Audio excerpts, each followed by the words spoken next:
नमस्कार, मी धनंजय नथुराम मस्के, पालीतील रहिवासी आहे। या ठिकाणची आपण दृश्य पाहत असाल तर ही दृश्य आहेत पालीच्या मोर टाक्याजवळील। या रस्त्यावरती पाणी आल्या कारणामुळे वाहतूक व्यवस्था पूर्णपणे बंद झालेली आहे। अगदी आपण पाहाल तर जी स्मशानभूमी आपल्याला दिसते त्या स्मशानभूमीच्या बाजूने जे 100 ते 150 फुटापर्यंत पाणी आलेलं आहे आणि जवळजवळ 10 ते 15 गावांचा संपर्क या ठिकाणी तुटलेला आपल्याला पाहायला मिळेल।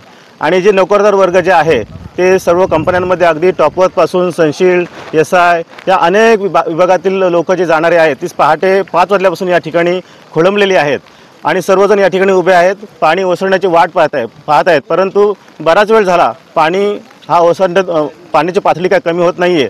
त्यामुळे चाकरमान्यांना आता घरी जाण्याशिवाय कुठलाही पर्याय या ठिकाणी उरलेला नाही आहे। मी प्रशासनाला या ठिकाणी विनंती करतो की पालीच्या पुलाची जरी उंची वाढवली असली तरी दोन्ही बाजूला जो काय पाणी वाहतं त्याच्यामुळे रस्त्यावरती पाणी येऊन तिथली सुद्धा वाहतूक ठप्प होते आणि इथली सुद्धा वाहतूक ठप्प होते।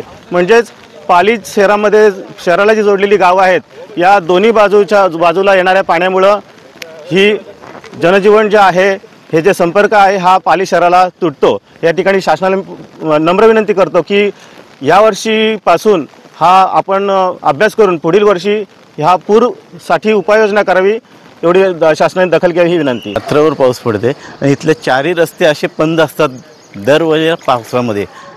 आम्ही इथला रहिवासी असल्यामुळे हा परिसर आम्हाला बाहेर जाता येत नाही, काही येता येत नाही।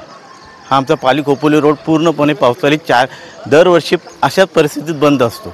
आता हा ब्रिज बांधला आहे पण त्या ब्रिजचा काही उपयोग नाही होत। दोन्ही साईडने पाणी तुंबतो, ह्या साईडला पण पाली खोपोली रोडला आणि वाकण पाली खोपोली रोडला पण हीच परिस्थिती आहे।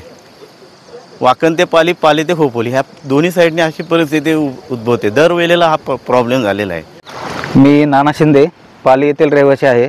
रात्रभर पाऊस पडत असल्यामुळे पूर्ण हा पाली खोपोली रोड बंद झालेला आहे।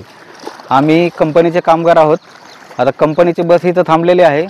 आम्ही ही पाणी कमी होण्याची वाट पाहत आहोत, तरी रात्रभर पाऊस पडत असल्यामुळे आम्हाला हा रस्ता बंद झालेला आहे। आमची ड्युटी आता 7 वाजता आहे, आता 6:30 वाजले, तर पुढे जाण्यासाठी आम्हाला रस्ता बंद आहे।